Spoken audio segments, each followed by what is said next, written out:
자, 그 다음에 부동산 개발의 타당성 분석이라고 있어요.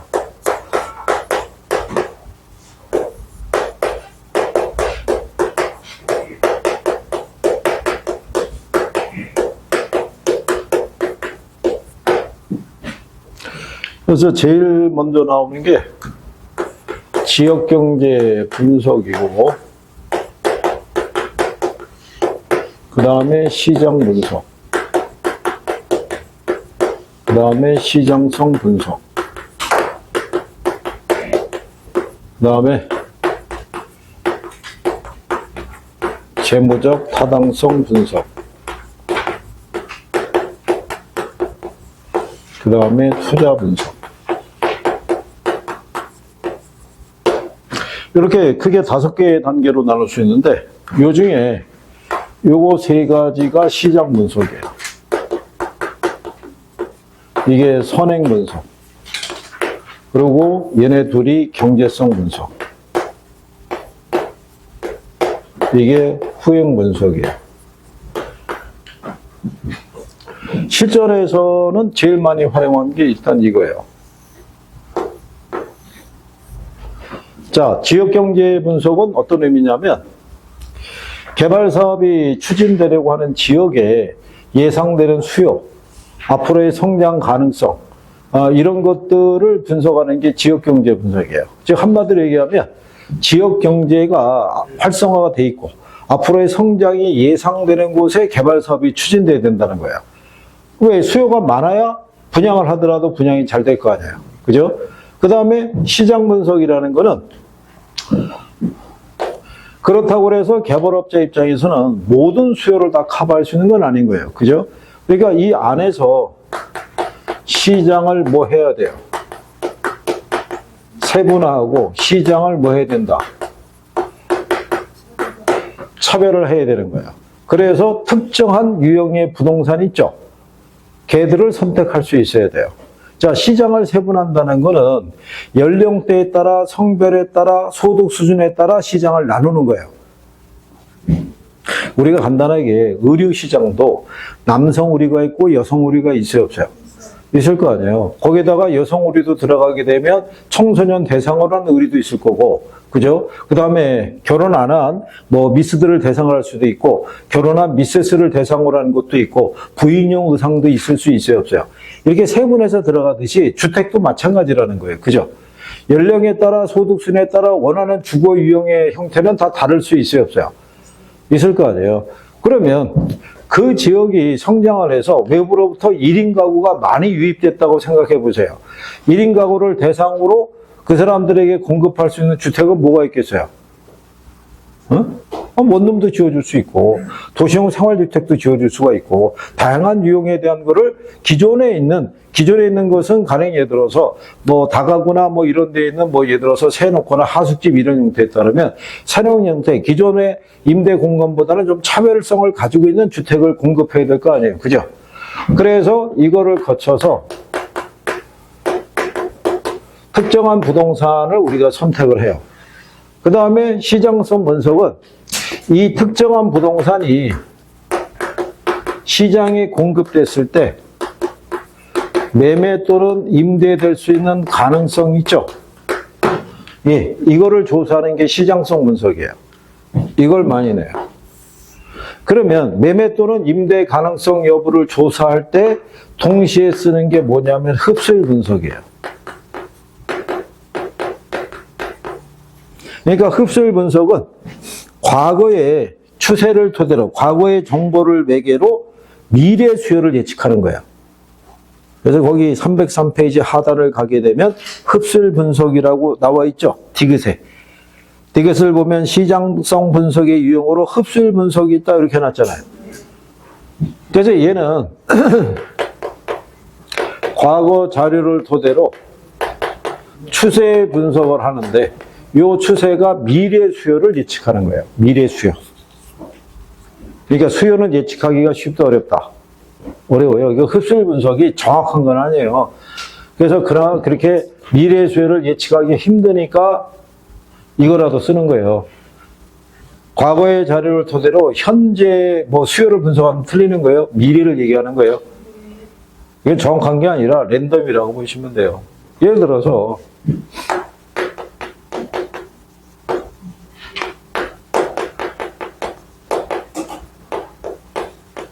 중대형 주상복합이 25년에 예를 들어서 분당하고 일산 신도시잖아요. 이게 공급이 됐어요. 얘네는 조사해봤더니 흡수율이 한 85%, 얘네는 60% 수준이에요. 흡수율이 높다는 얘기는 수요가 많다는 얘기죠. 그렇잖아요. 그런데 이게 60%라는 얘기는 평균치라는 얘기예요. 예를 들어서 A라는 애는 한 65% 분양을 했고 B는 50% 분양을 했는데 C는 거의 한 90% 이렇게 분양할 수도 있어요, 없어요? 이건 무시당하는 거예요. 평균치를 갖고 따지는 거예요. 그리고 얘네가 85%니까 수요가 많다고 그래가지고 여기에다가 만약에 개발 사업을 추진하죠. 그럼 오히려 미분양이 발생할 수도 있는 거예요. 우리나라에서 중대형을 소비할 수 있는 계층은 두텁지를 못해요. 이게 85%라는 얘기는 살 사람 이미 다 산 거예요. 근데 추가로 때려넣게 되면 미분양이 생길 수 있어요, 없어요? 그럼 얘네가 미분양을 소진하기 위해서는 분양가를 낮춘다고요. 그러면 기존의 주택의 가격도 어떻게 돼요? 영향을 받을 수밖에 없는 거예요. 그러니까 그만큼 이 자료가 정확한 자료는 아니라는 거예요. 다만 그래도 이거를 토대로 미래 수요를 추정하기 위해는 적합한 방법이 없으니까 이걸 갖고 판단하는 거예요. 시장 상황은 시시각각 달라질 수 있어요, 없어요? 달라질 수 있는 거예요. 큰맘 먹고 나도 집 한 채 더 사가지고 나도 꿈에도 그리던 다주택자가 드디어 돼본 거야. 딱 그랬는데 갑자기 대통령이 나서가지고 그래 주택 많이 갖고 있어봐. 세금 많이 내면 되지. 뭐 이렇게 나오면 그렇잖아요. 부담이 커질 거 아니에요, 그죠? 거기다가 그 하나 더 만들려고 대출도 꽉 끼워서 받았는데 연장이 안 된다고 그래보세요. 그럼 어떻게 돼? 답이 없잖아요. 어? 돈을 어디서 마련할 길은 없고 세금은 계속 내야 되고. 그러니까 그래서 누누이 말씀드리지만 투자한다는 게 어려운 거예요. 그런데 투자자로부터 그 투자 자금을 끌어내야 되는 사람이 여러분이에요. 그 얼마나 프레젠테이션을 잘하겠어요. 그죠? 어? 그러니까 말로만 여기 돈이 되는 공간이 이러면 지갑이 안 열린다는 거예요. 그러니까 여러분들도 제가 누누이 말씀드린 게 있는데 진짜 공부는 합격한 다음에 열심히 해야 돼요. 제가 지금 여러분들에게 강의하는 거는 시험장에 가서 60점을 맞을 수 있는 방법론을 알려주는 거예요. 그 이상의 것은 없어요. 그죠? 왜? 그 이상 얘기해봐야 그 시험이 안 나오니까. 의미가 없잖아요. 그 여기다가 노란색으로 해주잖아요. 얘가 잘 나온다고? 어? 아니, 그게 학문적인 관계에서 얘가 잘 나온다는 게 무슨 의미가 있어요? 어? 이것도 어려운 파트예요. 그 다음에 이 재무적 타당성 분석은 자 시장 분석의 결과로 나타난 이 수익률을 가지고 투자자를 유치할 수 있는지 그거를 판단하는 게 재무적 타당성 분석이에요. 시장 조사는 다 했어요. 그럼 개발 사업을 추진하려고 그러면 뭐가 있어야 돼요? 돈이 있어야 되잖아요. 그러면 투자자를 유치할 수 있어야 되잖아요. 그럼 투자자들은 수익률이 보장이 안 되면 투자할 리가 없을 거 아니에요. 그죠? 그리고 이제 투자 분석은 최종 결정은 여기서 하는 거예요. 그런데 하나의 개발사만 갖고 결정하는 게 아니라 아까 우리가 최유 이용할 때 봤었죠. 여러 개의 개발 대안 중에서 가장 최유 이용이 될 수 있는 사업안을 선택하는 게 여기서 하는 거예요. 그러니까 얘가 제일 상위 레벨이에요. 그러니까 순서가 이렇게 가는 거예요.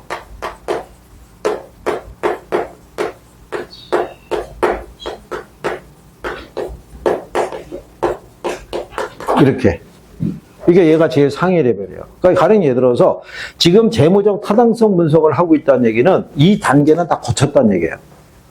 무슨 말인지 아시겠어요? 이 순서도 한번 출제했어요. 순서도. 근데 학계론에서는 순서 있죠? 절차. 네, 이걸 중시를 해요. 그래서 순서나 절차에 관련된 애들은 대부분 출제했어요. 그걸 왜 출제를 했냐면 이런 거예요. 이 부동산 학에서 얘기하는 사회과학적인 관계에서는 이게 연습이라는 거를 하기가 어려워요. 그렇잖아요. 막 이거 연습 삼아 내가 분양받은 거야. 거기가 없었던 일 회 다시 할 거야. 이런 건 성립이 안 되는 거예요. 한번 선택하면 그걸로 끝나는 거예요. 그러면 오류를 우리가 줄일 수 있는 방법이 뭐냐면 여러분들 차에 내비 설치돼 있죠. 내가 처음 가는 그 목적지를 가기 위해서 내비를 찍으면은 최소한 시행착오는 줄이면서도 갈 수 있는 거예요. 내가 지도 보고 찾아가는 거는 낫다는 얘기예요. 그죠? 그런 의미에서 순서나 절차를 조금 더 중시한다 이렇게 보시면 되는데 웬만한 건 다 냈어요. 웬만한 건. 그 다음에 뒤로 가시면 신개발이 있고 뭐가 있어요? 재개발이라고 나와 있죠? 네. 그 중에서는 일단 거기 재개발 쪽에 시행 방법에 따른 분류도 있고 그 다음에 법에 따른 분류도 있는데 거기 법에 따른 분류 있죠? 그건 일단 별표 하나 하시는 거예요. 거기 중환경 개선사업, 재개발, 재건축 이런 거 나와 있잖아요. 그죠? 네. 거기서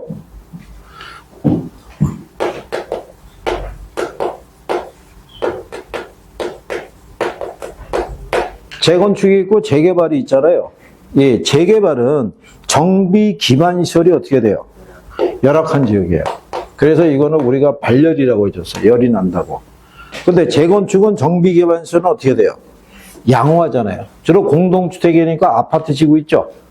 걔네에서 이루어지는 게 재건축 사업이에요. 강남에서 이루어지는 게 주로 재건축 사업이란 말이에요. 근데 이쪽에 왜 성남이나 이쪽에 가게 되면 재개발 사업 추진된다는 것 있죠? 그 낙후된 오래된 주거지역이란 말이에요. 상업적인 기능과 공업적인 기능이 다 낙후되어 있는 거. 그런 데서 하는 건 재개발 사업이라고 그래요. 그래서 시험에 한 번씩 나왔었고. 그 다음에 개발 방식의 유형을 가게 되면 단순 개발이 있고 환지, 매수 방식이 있는데 나중에 여러분들은 환지하고 매수 방식 있죠? 네, 요거 두 가지는 알아야 돼요. 그런데 거기 단순 개발 방식 있죠? 그 자체 개발이에요. 자체 개발이니까 지주가 스스로 개발하는 거니까 지주의 소유권에 관한 권리가 변하지 않아요. 그런데 환지 방식은 간보유를 적용하기 때문에 나중에 환지를 받을 때 면적이 원래 면적보다 축소될 수도 있죠. 네, 그래서 권리가 축소되는 형이라고도 얘기를 해요. 그런데 매수 방식은 소유권을 공적인 주체가 사들이잖아요. 그러니까 권리가 소멸되는 형이라고 얘기를 해요. 대부분 여러분들이 공법에서 배우셨겠지만 매수 방식을 쓸 수 있다는 얘기는 그 지역의 지가 수준이 쌀 때, 낮을 때는 매수할 수도 있어요. 하지만 그 지역 안에서 비싼 데도 있고 싼 데도 있을 수 있어요, 없어요? 근데 환지 방식 쓸 수도 있고 그렇다는 얘기예요. 그래서 공법에서 도시개발법에서 배우시죠? 네? 기억나죠? 네.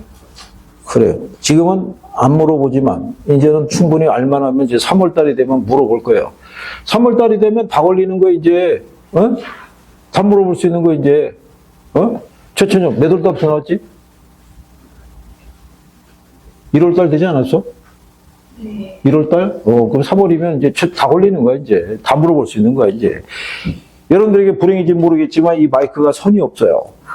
내려갈 수 있다는 거야. 그죠? 잠깐만 생각하고 있으면 갑자기 옆에 인기척이들께서 보면 선생님 옆에 서 있을 거예요. 그죠? 바로 옆에 대고 물어볼 수 있는 거예요. 그러니까 집중해야 되는 거예요. 집중. 선생님 그렇게 하는 이유는 딱 하나밖에 없는 거예요. 합격해서 제발 이 바닥을 떠나라고. 좀 맨날 선생님이 시험장 여러분들이 들어가고 난 다음에 조금 더 강하게 압박을 할 걸. 조금 더 강하게 가르쳐 줄 걸. 뭐 이런 생각을 많이 해요. 이런 생각을. 후회한다고요. 그죠? 올해는 그런 후회를 피하기 위해서. 그래서 택지 개발에 가면 그 공영 개발이라고 또 나와 있죠. 그런데 옆에 309페이지에 가면 하단 박스에 환지 방식과 수용 방식의 비교 나와 있죠. 그걸 다 별표하는 거예요. 그거를 가지고 오지선다를 가지고 물어볼 수가 있어요. 그죠? 참고로 우리가 용어 보면 알 수 있잖아요. 자, 여기는 공용개발 매수 방식이잖아요. 입주민의 재정 찾기 쉬워요, 어려워요? 어렵잖아요. 땅을 다 팔고 판 상태니까 딴 데로 갈 수밖에 없는 구조잖아요. 근데 환지는 뭐예요? 내 땅을 다시 돌려받는 거 아니에요. 거기 다시 재정착을 해야 될 거 아니에요. 그죠? 그러니까 그거를 가지고 생각을 해봐야 되는 거예요. 단어가 하나가 나오면 이거를 풀어서 문장으로 준단 말이에요. 그거를 가지고 내가 맞다 틀리다를 봐야 될 거 아니에요. 그죠? 그 생각해 보세요. 개발이익 환수 있죠? 공적 주체 입장에서는 매수 방식과 환주 방식이 있으면 개발이익은 어느 게 환수가 용이해요? 매수가 용이할 거 아니에요. 사들였으니까. 그렇죠? 그러니까 여러분들이 조금만 신경 써서 단어에 대한 의미만 생각을 해도 외우지 않아도 나오면 내가 구분할 수 있어요. 외우려고 그러면 시간 많이 걸려요, 이거. 어? 그 다음에 그 밑에 가면 민간 개발이라고 돼 있죠? 박스 밑에. 별표 하나 하는 거예요.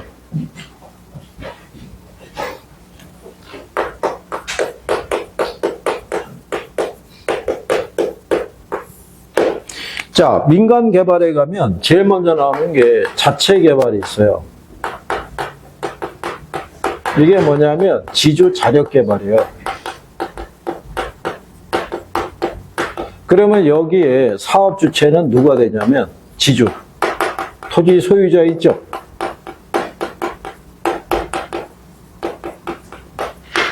그러니까 이 자금도 이 사람이 조달해서 건설하고 분양에 따른 이익도 다 이 사람이 가지고 가는 거예요. 그죠? 대신에 위험도 다 이 사람이 부담해야 돼요. 그죠? 그래서 위험도가 높기 때문에 이걸 줄이기 위해서 하는 게 뭐다? 지주 공동사업 방식이에요. 그죠? 지주하고 개발업자하고 같이 힘을 합쳐서 개발하는 방식이라고 생각하시면 돼요. 그래서 뒤로 가게 되면 지주 공동사업의 종류를 보게 되면 공사비 대물 변정이라고 있죠. 공사비를 물건으로 주는 거예요. 우리 왜 동네에 가게 되면 다가구 주택이나 뭐 연립 빌라 이거 지어놓고 그럼 걔네 짓고 나면 여기 전기공사 해야 해요. 그럼 전기공사 사업주에게 현금으로 주는 게 아니라 여기 내가 301호를 너한테 줄 테니까 네가 이거 분양하라든 뭐라든 간에 이거 매매해서 돈 가져가라고 할 수 있어요, 없어요? 네. 그리고 거기 보면 등가 교환 방식이라고 있죠. 얘는 그래도 그래서 별표는 해야 돼요. 등가 교환은 토지 소유자는 토지를 대고 개발업자가 공사비 대가지고 개발 사업을 완공한 다음에 토지 가치와 건물 가치 있죠. 이거를 등가로 교환하는 거예요. 근데 현실적으로 토지 가치하고 건물 가치가 1대1이 될 수는 없죠. 그러니까는 차익에 대해서는 어떤 방법으로 보존해 주겠다라는 이제 약정을 맺는 거예요. 다만 이 사업을 하려고 그러면 이 토지가 신탁 설정이 돼야 돼요. 개발 사업이 완성이 되고 난 다음에 토지 소유자가 이거 매각해 버리면 난리 나는 거예요. 그래서 신탁 설정을 유도하도록 돼 있다. 그래서 공사비 대물 변정이 있고 그 다음에 분양금으로 공사비를 지급하는 형태도 있어요. 그 다음에 거기 보면 투자자 모집형이 있죠. 우리나라에 보게 되면 지역 주택조합 이런 거 많이 생겨요, 안 생겨요? 재개발에서 재건축 사업에 가게 되면 조합 세린다 막 이러잖아요. 동네 재개발 사업이 만약에 뭐 시작이 됐다 그러면 한 10년 보면 돼요. 그러니까 한참 남은 거예요, 그죠? 그런데 중간에 되면은 얘네들이 무슨 뭐 대표 회의가 뭐 설립이 됐다 뭐 이게 하잖아요. 중요하고. 그러면서 회비 뭐 이런 거 그냥 신경 안 써도 돼요. 냅두고 어차피 그게 그 대표단이 계속 관리도 만무할 거고 그래서 한참 가야 돼요. 아마 여기도 날릴 거죠. 둔천동 이쪽에.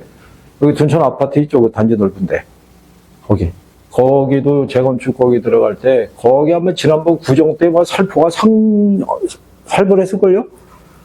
국민대표 조원들에게 거기 막 들어간 사람들에게 다 그렇게 하는 거예요. 근데 그렇게 뭐 선물이나 뭐 이런 거 살포하면 그 돈 다 어디로 가겠어요? 나중에 다 그 분담금이나 다 그런 데로 다 들어가는 거예요. 그냥 받을 때만 좋은 거지. 그러니까. 근데 여러분들은 거기에 관한 맹점이나 이런 제도상 이런 거 다 알아야 돼요. 왜냐하면 여러분 지역에 재개발이 들어갈 수가 있고 일부러 중개업자 중에 재개발이 예상되는 지역에 가서 사무실 내는 사람도 있다고요.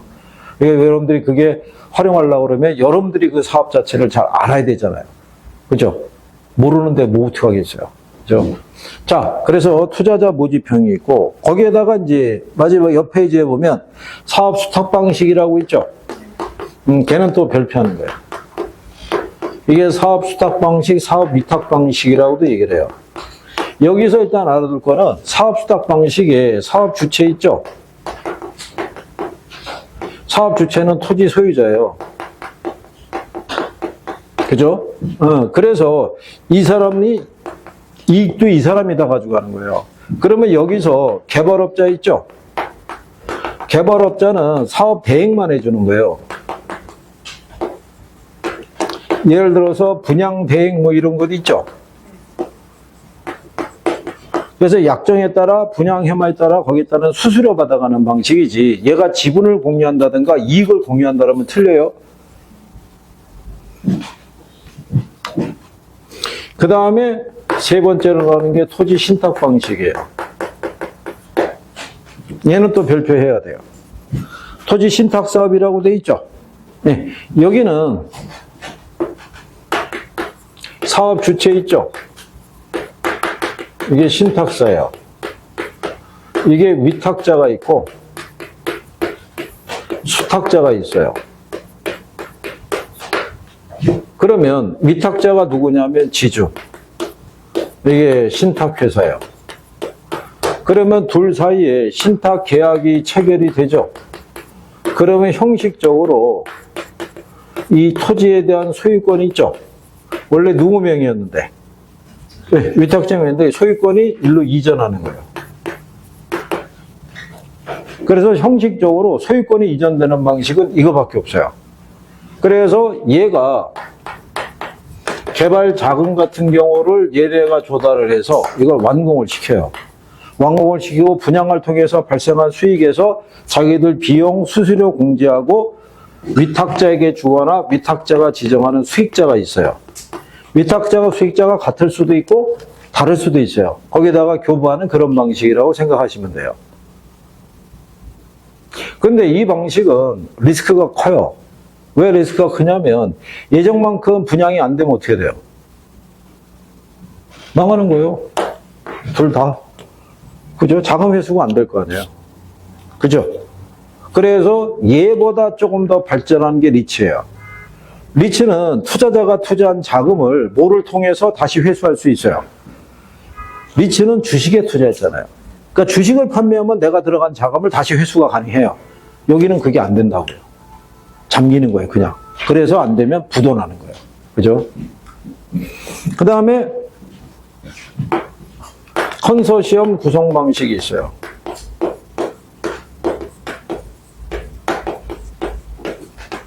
이거는 대규모 개발에 쓰는 거예요.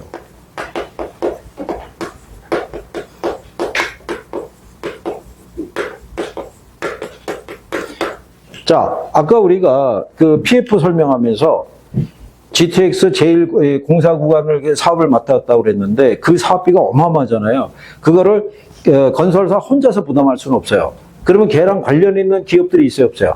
걔는 아주 조인해서 들어가는 거예요, 조인해서. 그래서 대규모 개발 사업할 때 여러 개의 기업이 모여서 연합법인을 설립해서 이 사업을 추진하는 거예요. 그럼 여러 개의 법인이 모이니까 의사결정이 신속하겠어요? 더디겠어요? 더딜 수밖에 없는 거예요. 이해관계가 어떻게 되겠어요? 이해관계가 첨예해요. 주로 관계공사 같은 거 맡게 되면 공사비를 정부가 지급하잖아요. 확실하단 말이에요. 그러니까 내 지분 비율에 따라서 배당받는 비율이 커질 거 아니에요. 그러니까 그 비율을 조정하는 것도 쉽지 않은 거예요. 그 다음에 뒤로 넘어가면 민간자본 유치 사업 방식이라고 있죠. 네, 거기에 별표하는 거예요.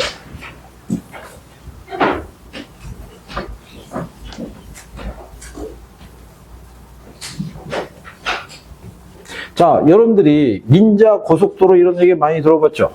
그런 거 배우는 거예요.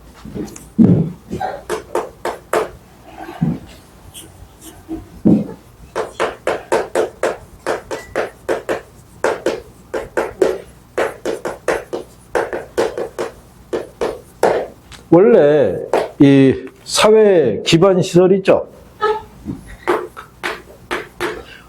그죠? 네. 우리가 이 사회 간접 자본시설은 주로 누가 공급했냐면 정부가 공급한 거예요. 그런데 이제는 정부의 예산만 가지고는 이 시설을 적시에 공급하기가 쉽지가 않은 거예요. 근데 민간 기업들은 유의자금이 있어요, 없어요? 있어요. 돈을 현금을 쌓아놓고 있다고 유동성을 확보하고 있는 거예요. 언제 어느 때 이 실탄을 써야 될지 모르니까. 근데 걔네는 그 자금을 운영을 해봐야 수익은 크지 않을 거 아니에요. 그거를 끌어내서 우리 사회에 필요한 시설을 갖다가 적시에 공급할 때 그 자금을 활용하는 방법도 있는 거예요. 이게. 그래서 여기에 들어가는 것 중에서 B가 있어요. B는 뭐겠어요? 빌드예요. 즉 민간이 시설을 준공하는 거예요. 그죠? 그래서 그러고 난 다음에 트랜스퍼라고 그래요. 시설의 소유권을 국가 등에 이전해 주는 거예요. 그리고 그 대가로 민간이 시설에 대한 관리 운영권이 있죠. 네, 이거를 획득하는 그런 방식이에요. 그래서 약어를 따면은 BTO라고 그래요. 그러면 여기에 들어가는 요 시설이 있죠. 예, 이 시설이 뭐가 있냐면 도로, 다리, 터널 이런 시설이에요. 이거는 사용자에게 사용료를 받을 수 있는 거예요.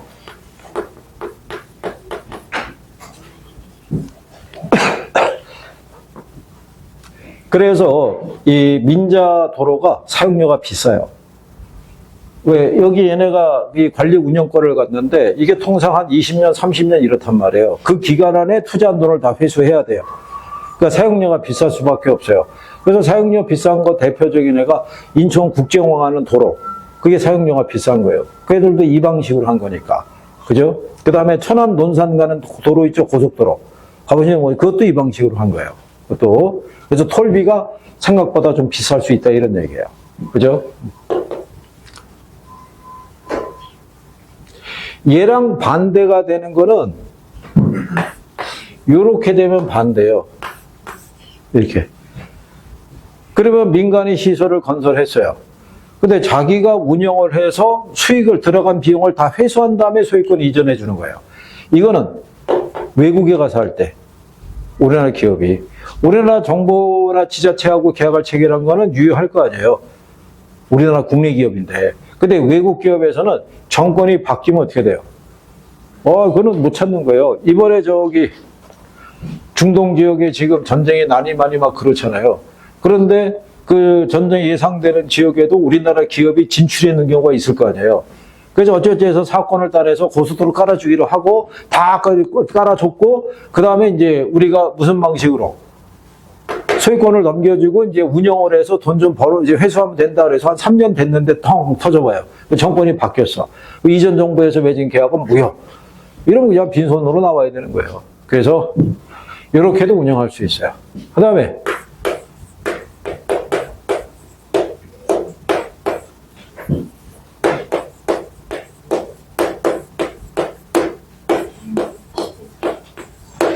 그 여기도 똑같은 거예요. 민간이 시설을 뭐 해요? 준공을 해요. 그리고 소유권을 이전해 주는 대가로 임대차 계약을 체결을 해서 거기에 따른 뭐로? 임대료로 투자비를 회수하는 방식이에요. 그럼 여기 들어가는 요 시설 있죠?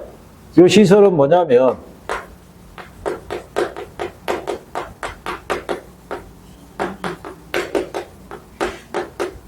이런 거예요.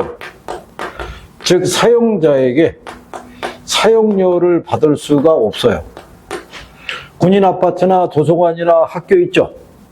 왜 뭐 친환경 뭐 생태 친화적인 뭐 초등학교를 뭐 이번에 공급을 해야겠는데 예산이 없잖아요. 그 민간 자본을 가지고 만드는 거예요.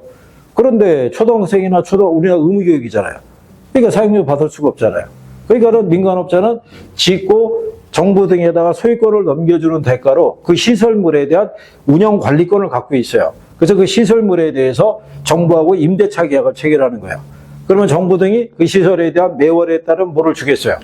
임대료를 지급하는 거예요. 그러면 두 방식 중에 어느 게 수익률이 보장이 되겠어요? 얘가 보장이 되는 거죠.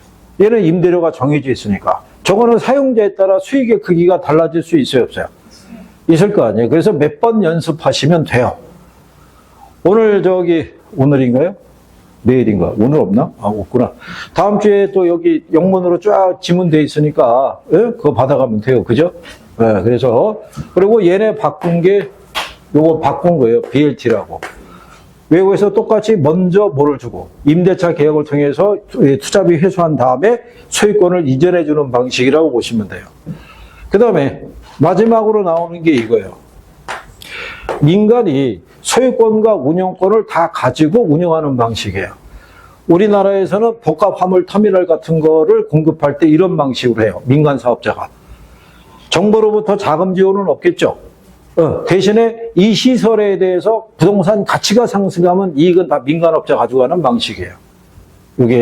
이게 답으로도 한번 나왔어요. 이거 말고도 여러 개의 방식이 있다 없다? 있어요.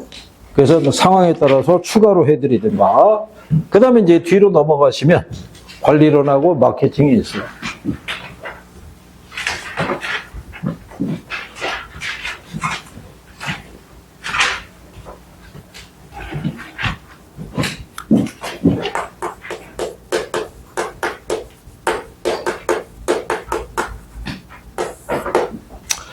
자, 권리에 대한 거기 보시면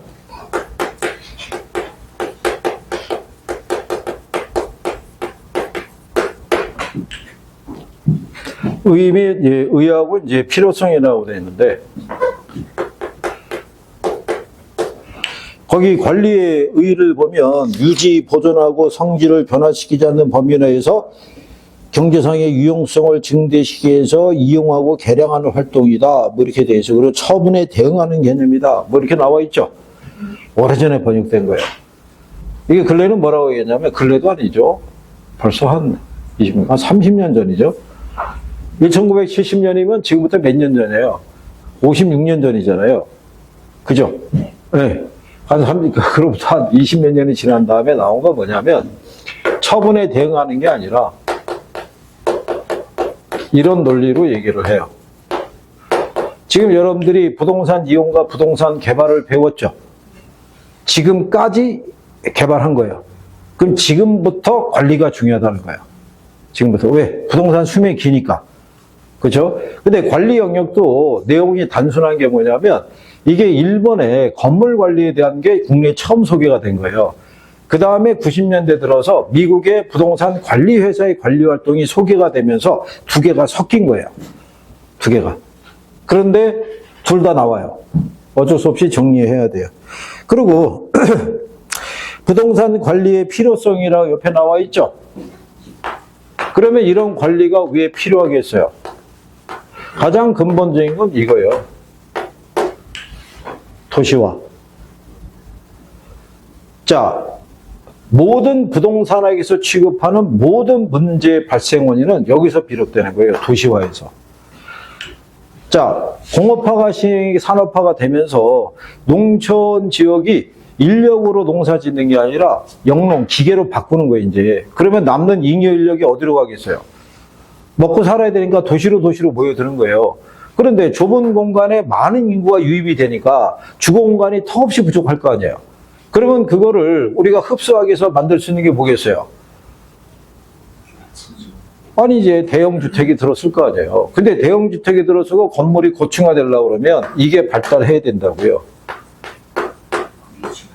건축기술. 그래서 엘리베이터가 개발이 되면서 기하급수적으로 도시의 구조가 수직 공간으로 계속 뻗어 올라갔다고 생각하시면 돼요. 그죠? 거기에다가 근래 들어서 보게 되면은 부재 소유자 있죠? 요즘 어디가 개발된다 그러면 그 중에 50% 이상은 다 외지 사람이 다 들어와서 샀잖아요. 그죠? 그러면 여러분들이 거기서 부동산을 상주하면서 관리하는 게 아니잖아요. 그러니까 대신 누군가는 관리를 해줘야 될 거 아니에요. 그죠? 네, 그래서 이제 관리형이 커진 거고, 지금 관리에 관한 시장 규모가 되게 커요. 그래서 대기업들도 우회적으로는 진출해 있는 거예요. 그게. 여러분, 저기 용인에 있는 그 무슨 랜드 있죠? 거기도 관리 아마 그게 있을 거예요. 그래서 그쪽도 그게 발전이 돼 있어요. 그래서 어쨌든 뭐 그렇다는 얘기고. 그 다음에 그 밑에 가면 관리의 세 가지 영역이라고 나와 있죠. 예, 그게 뭐냐면 관리의 분류예요. 분류인데 첫 번째 나오는 게 영역별 분류라고 그래요. 영역별 분류는 자, 여기 자산관리라고 명시가 되어 있고요. 그 다음에 건물 및 임대차 관리 있죠. 이거를 부동산 관리라고도 얘기를 해요. 그 다음에 시설 관리. 자산 관리를 어셋 매니지먼트라고도 얘기를 하고요. 프로퍼티 매니지먼트라고도 얘기를 하고, 퍼실리티 매니지먼트라고도 얘기를 해요. 이 중에 이게 제일 중요해요. 얘만 나와요, 얘만. 자산 관리만. 제일 상위 레벨의 관리예요. 얘가